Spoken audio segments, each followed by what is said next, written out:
In section 7.1, we move on to graphing inequalities. Now we're going to focus primarily on linear inequalities in 2 variables. We won't be graphing anything in 3 variables, but we won't necessarily stick to lines. You guys know how to graph parabolas and other things, so we're going to do some of that as well. The graph that represents the solutions of a linear equation is a straight line. The graph that represents the solutions of a quadratic equation is a parabola. The graph that represents the solutions of a linear inequality is a half plane. So inequalities. You guys know your inequality symbols. You've got less than or equal to, greater than or equal to. When you graph, for example, let's say we graph x is less than 6 on a number line. Well, you've got a boundary point here at 6. You're interested in everything to this side up to but not including 6 because it's not or equal to. So instead of graphing the point x equals 6, we're graphing everything to one side. The concept is the same for a linear inequality. Instead of just graphing the line, you are looking at everything to one side of that line. Now you start by graphing the line, and then you figure out which side you need to shade. Okay, speaking of how to graph an inequality. You're going to rewrite the inequality as an equation so that you can graph it as a boundary line. So that's your first step, is to graph your boundary line, or parabola, or circle, or whatever the shape needs to be. If the inequality is just greater than or less than, then you graph that as a dashed or dotted line, because it doesn't actually include the line, it just goes up to it. If it's an or equal to, greater than or equal to, less than or equal to, then you graph it as a solid line. After you've graphed your boundary, you check a test point, and the only requirement for that test point is that the test point cannot be on the line. Plug in the xy values into the inequality to see if the test point comes out true or false. If you plug in the xy coordinates into the inequality and the statement is true, then you're going to shade that side. Whichever side of the line or the shape your point is on, that's the side that is the solution set. But if it's a false statement, if you plug the values into the inequality and it's not true, you just shade the other side. It's either that side or the other. So you don't ever have to go back and check a second point. You just check one point and shade one side or the other. Okay, first example. We're going to graph our parent function for our linear equation, only it's a linear inequality, y greater than x. Because it's just greater than, not or equal to, we know it's going to be a dotted or dashed line. First step, boundary line. I rewrite it as an equation. Well, this is the line with the slope of positive 1. Goes through the origin. Notice I've just got my ID. It makes a great straight edge for this stuff. Don't forget it's a dotted or a dashed line. There's my boundary line. And now I need to pick a point to test. And the only requirement for my test point is that it is not on the line.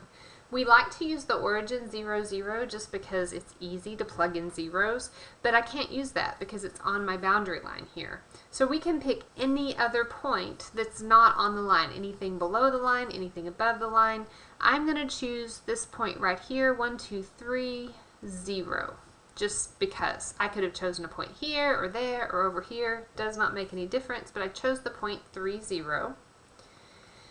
I'm going to take the values xy for this and I'm going to plug them into my inequality. So y is 0, x is 3. Is that a true statement?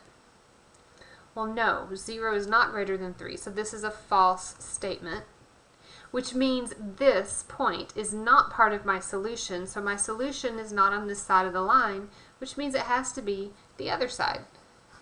And I just shade the other side of my line. So this half plane, my line divides the plane in half. This side of that line, this half plane, is the solution set to this inequality. And it is just that simple, guys. Okay, let's do the next page. Graph the inequality 8x plus 3y greater than or equal to 24. Well, the first thing I notice about this is that it's going to be a solid boundary line when I graph it, because it's got that or equal to. Now my boundary line is going to be graphed at 8x plus 3y equals 24. I write it as an equation to come up with my boundary line. I've got two choices with how I can graph this boundary line. I can either find my intercepts, plug in 0 for x, find one intercept, plug in 0 for y, find the other intercept, or I could solve for y and graph using the slope-intercept form. Does not matter which way I choose to do it. I'm going to go ahead and do intercepts on this one. So if I plug in 0 for x, this term, 8 times 0 is 0. I'm left with 3y equals 24. So y would be 8. 24 divided by 3 is 8. So one of my intercepts is the point 0, 8. Oh, 0, 8 goes up. Right there is 0, 8.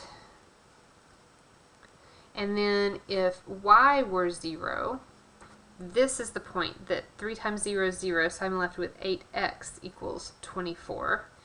Divide both sides by 8, and I get that x would be 3. So I have the point 3, 0. 1, 2, 3, 0 as my x-intercept. Okay, 2 points to sketch a line. It's going to be a solid line because the inequality says or equal to. Have a negative slope here.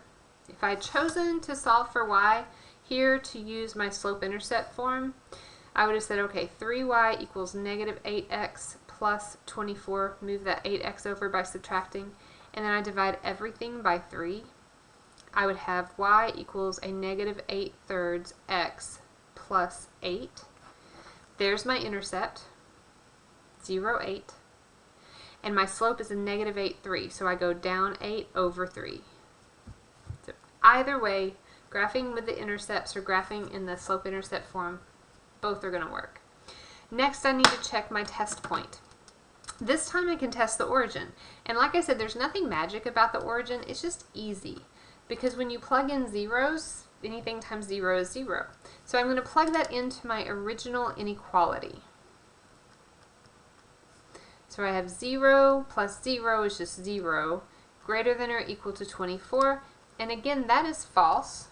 So this point is not part of my solution set. Don't need to check another point. I just shade the opposite side. This side of my line and the line itself is my solution. Graph an inequality. Y less than or equal to 4. First thing I notice, that's going to be a solid boundary line because it's or equal to. My boundary line is at y equals 4. I immediately know, because it's just one variable, this is either horizontal or vertical. Where is y 4? Y is 4 here and all the way across, right? So let's see if I can get a pretty horizontal looking line. It's going to be a solid line because of that or equal to. There we go. Y equals 4 right there. Then I can use the origin for my test point, 0, 0. But honestly, with this horizontal line, it's easy to just look at the inequality and see which way I need to go. Where are my y values that are less than 4? Well, they're down here, right? So I'm going to shade below that line. If I plug this in into my original inequality, I get 0 less than or equal to 4, which is true, and I shade the side with that origin in it. Alright, more examples. Let's get a little more interesting and look at systems. We've talked about systems of equations. Now we're going to talk about systems of inequalities. The solution to a system of inequalities is the intersection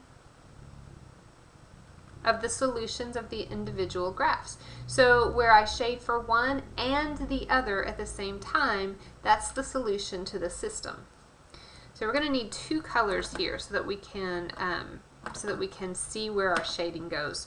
Graph the system of inequalities, and I've got two inequalities. My first inequality, let's make this my first one. My first inequality has a boundary line at x plus y equals 4. Let's graph that using our intercepts. So if x is 0, y is 4. If x is 0, y is 4. If y is 0, x is 4. And this is going to be a solid line.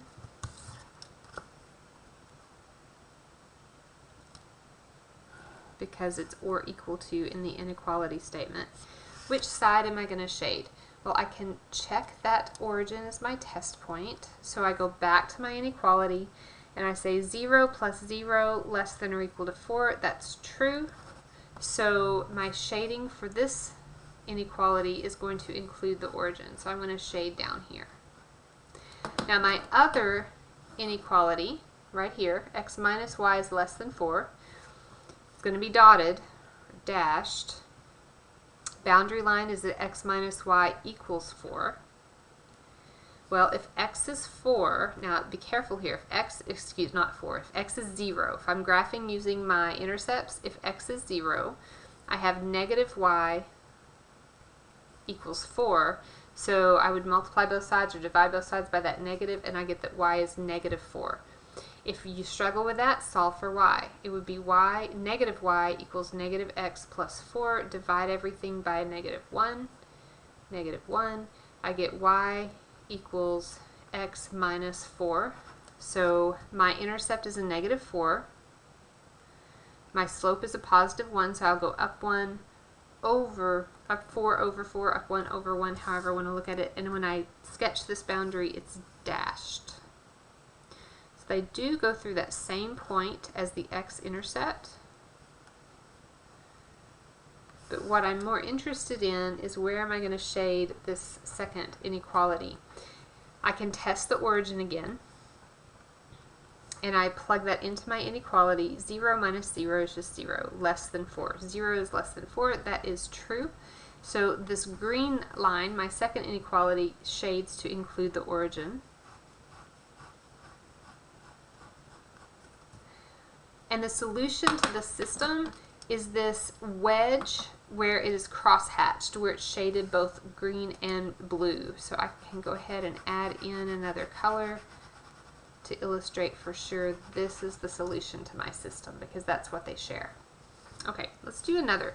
If you've got the hang of it, go ahead and pause the video and see what you can do on your own. Again, we've got two inequalities. Both of these are going to be dashed lines or dotted lines.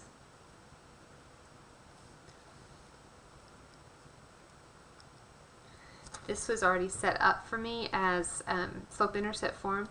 My intercept is negative 3, my slope is positive 2. So I go up 2 over 1, up 2 over 1, and I can sketch in my dotted line.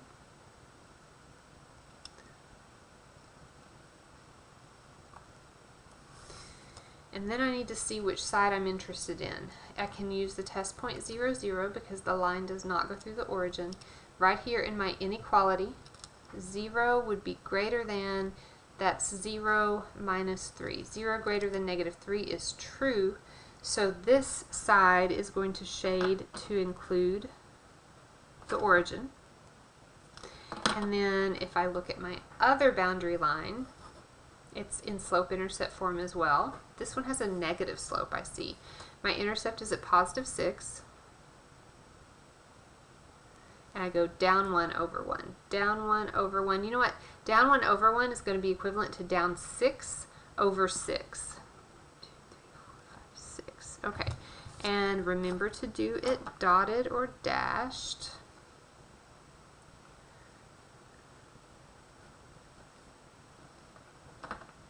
And then I have to stop and see which side I'm interested in. Once again, I can test the origin into my inequality. That's going to give me 0 less than 0 plus 6 is 0 less than 6, which is true. So my side that I shade for this one also includes the origin.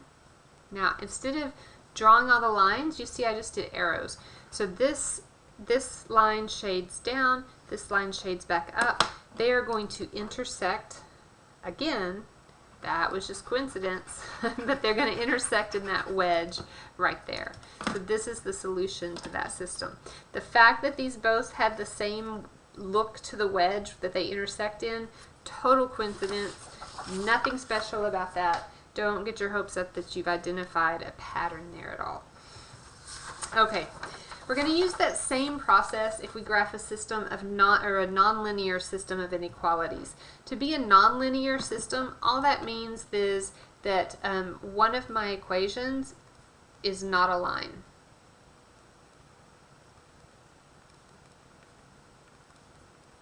To be a nonlinear system, that just means that at least one of the inequalities, let me change that word because we're talking about inequalities. If it's a system of equations, it's one of the equations. A system of inequalities, one of the inequalities, and that's a Q, not a G. Oh, good heavens. One of the inequalities is not linear. Okay, here we go.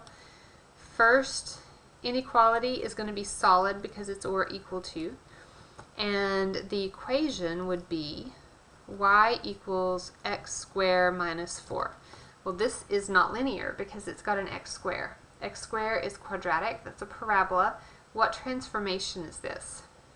If I have that negative 4 tacked on at the end, I'm shifting my parabola down 4. So instead of the vertex on the origin, it's going 1, 2, 3, 4. If I move from there, if I go out 2 squared is 4, so it would go through those points right there. We said it's going to be a solid line for my parabola.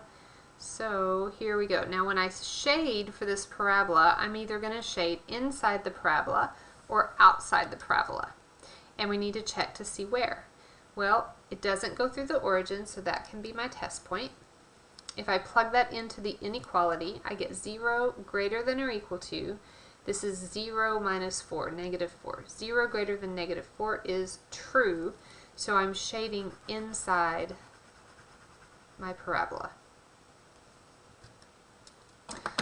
Then for the second one, this one is linear. Whoops, sorry guys. This one is linear. Nothing is squared, cubed, square root, none of that. This one is linear, and it's also solid. I'm going to solve this for y. So I have negative y equals negative x plus 2. When I turn it into an equation, subtract that x to move it over. Divide everything by a negative 1 so that I have y equals x minus 2 is my equation in slope-intercept form. My intercept is going to be a negative 2 right there. And the slope is positive 1. So it goes up 1 over 1 or up 2 over 2. Solid line goes right through there, and I can test the origin for this one. So if I plug in 0 into my inequality, I get 0 greater than or equal to 2, which is false. So the origin is not part of the solution for this line. So I'm going to shade below this line to get my solution set for this inequality. Well, where do those two shadings overlap, intersect? Well, just down here at the tip of the parabola. So this is the solution set for this system.